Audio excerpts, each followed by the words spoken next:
Kami persembahkan program Santapan Rohani, terjemahan dari Renungan Our Daily Bread. Sahabat ODB, pembacaan Alkitab hari ini terambil dari Yesaya pasal yang ke-6 ayat yang pertama sampai dengan ayat yang ke-7. Yesaya pasal yang ke-6 ayat yang pertama sampai dengan ayat yang ke-7. Yesaya mendapat panggilan Allah. Dalam tahun matinya Raja Uzia, aku melihat Tuhan duduk di atas tahta yang tinggi dan menjulang, dan ujung jubahnya memenuhi bait suci. Para serafim berdiri di sebelah atasnya, masing-masing mempunyai 6 sayap. 2 sayap dipakai untuk menutupi muka mereka, 2 sayap dipakai untuk menutupi kaki mereka, dan 2 sayap dipakai untuk melayang-layang. Dan mereka berseru seorang kepada seorang, katanya, "Kudus, kudus, kuduslah Tuhan semesta alam. Seluruh bumi penuh kemuliaan-Nya." Maka bergoyanglah alas ambang pintu disebabkan suara orang yang berseru itu, dan rumah itu pun penuhlah dengan asap. Lalu kataku, "Celakalah aku binasa, sebab aku ini seorang yang najis bibir, dan aku tinggal di tengah-tengah bangsa yang najis bibir. Namun mataku telah melihat Sang Raja, yakni Tuhan semesta alam." Tetapi seorang daripada serafim itu terbang mendapatkan aku. Di tangannya ada bara yang diambilnya dengan sepit dari atas mezbah. Ia menyentuhkannya kepada mulutku serta berkata, "Lihat, ini telah menyentuh bibirmu. Maka kesalahanmu telah dihapus, dan dosamu telah diampuni." Ayat Mas renungan hari ini terambil dari Yesaya pasal yang ke-6 ayat yang ke-7. Lihat, ini telah menyentuh bibirmu, maka kesalahanmu telah dihapus dan dosamu telah diampuni. Judul renungan kali ini, Kesalahan Telah Dihapus, ditulis oleh Asiri Fernando. Sahabat ODB, selama bertahun-tahun, Depika menanggung beban rasa bersalah atas caranya memperlakukan adik perempuannya sewaktu mereka berdua masih kecil.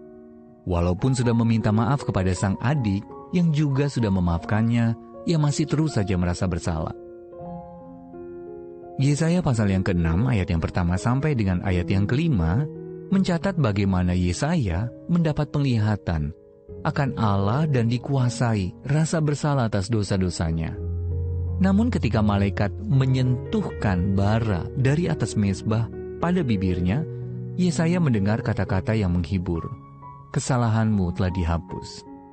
Bara di atas mezbah bait suci sering diselimuti oleh darah anak domba yang baru disembelih, yang menggambarkan pengorbanan Tuhan Yesus kelak, ketika Dia sang anak domba Allah mati di kayu salib.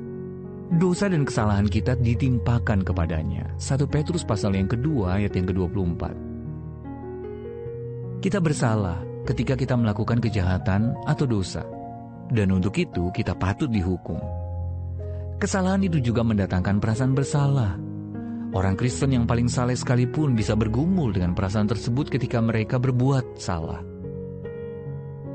Rasa bersalah itu sehat apabila itu mendesak kita untuk mengakui dosa dan membawa kita kepada pertobatan.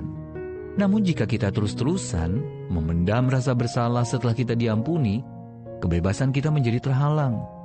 Kebenaran Injil yang indah menyatakan bahwa Kristus menghapus penghukuman atas kita, sehingga kita dapat sepenuhnya terbebas dari beban rasa bersalah. Marilah bersukacita bahwa karena Yesus kita tidak perlu menyimpan rasa bersalah atau terus menanggung aib, karena kita sudah diampuni. Sahabat ODB, adakah dosa yang membuat Anda merasa bersalah?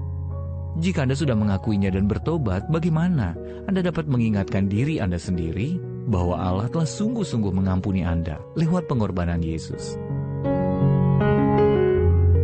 Tuhan Yesus berilah aku iman untuk percaya bahwa pengorbananmu di kayu salib telah menghapus dosaku, sehingga aku tidak perlu lagi merasa bersalah. Terima kasih atas anugerah pengampunan-Mu. Our Daily Bread Ministries, wartakan firman pada dunia.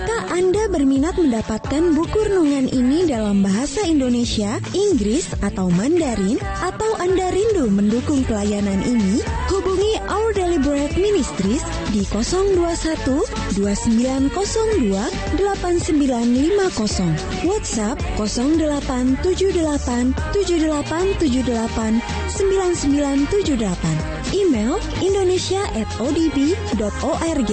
Tuhan Yesus memberkati. Let God's prosperity